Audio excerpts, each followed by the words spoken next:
Hello friends, good afternoon. এখন যাওয়া হচ্ছে উত্তরবাগ থেকে কাইলাগড় বিডিও অফিসে।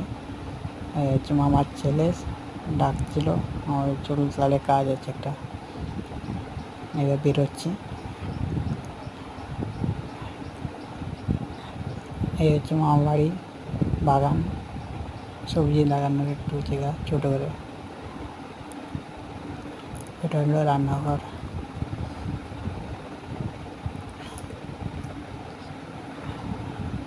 এখানটা ছেলেকে ডেকেছে, তাকে স্কুল নিয়ে যেতে হবে, এই জন্য জলের বোতলটা ভর্তি করে দেওয়া হচ্ছে আপনাকে। ওকে স্কুল থেকে ছেড়ে আবার ওই দিক থেকে বেরোবো।